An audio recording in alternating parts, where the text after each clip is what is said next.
Number 5، vitamin D کی کمی۔ Research studies نے ثابت کیا ہے کہ جن لوگوں میں وائٹامن ڈی کی کمی تھی ان کے بلڈ پریشر میں اضافہ دیکھا گیا ہے، اور جب ان لوگوں کو وائٹامن ڈی کے سپلیمنٹ دیے گئے تو ان کے بلڈ پریشر میں نمایاں کمی آئی۔ اس کا علاج بہت آسان ہے، سن ایکسپوجر کے ذریعے۔ جی ہاں، روزانہ یا جب بھی موقع ملے 15 سے 30 منٹ ضرور دھوپ میں بیٹھیں اور اس کی عادت بنائیں، کیونکہ یہ نہ صرف بلڈ پریشر کے لیے مفید ہے بلکہ اس کے ہماری صحت پر اور بھی بہت سارے فائدے ہیں۔ نمبر 6، گارلک یا لہسن۔ یہ نہ صرف بلڈ پریشر کو کم کرتا ہے بلکہ یہ ہمارے بیڈ کولیسٹرول کو کم کر کے ہمیں دل کی کئی بیماریوں سے بھی بچاتا ہے۔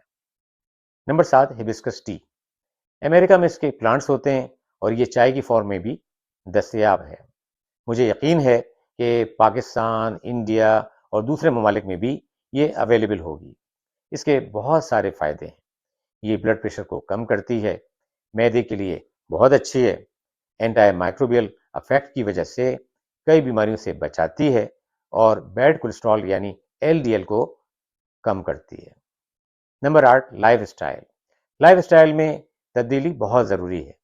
رات کے کھانے اور سونے کے درمیان کم از کم 3 سے 4 گھنٹے کا وقفہ ضروری ہے۔ آپ کو چاہیے کہ ایکسرسائز اور چہل قدمی کو بھی اپنی زندگی کا معمول بنائیں۔ جو لوگ سگریٹ نوشی کرتے ہیں ان کو چاہیے کہ اس کو ترک کرنے کی کوشش کریں تاکہ آپ ہارٹ اٹیک اور اس سے ہونے والی دوسری بیماریوں سے بھی محفوظ رہ سکیں۔ دوستو، مجھے امید ہے آپ ان حقیقی طریقوں پر عمل کر کے اپنی بلڈ پریشر کو بغیر دواؤں کے بھی کنٹرول کر سکتے ہیں۔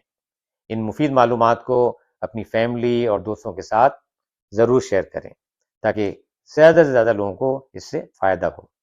اب اجازت دیں، اپنی صحت کا بہت خیال رکھیں۔ زندگی رہی تو انشاءاللہ اگلی ویڈیو میں پھر ملاقات ہوگی۔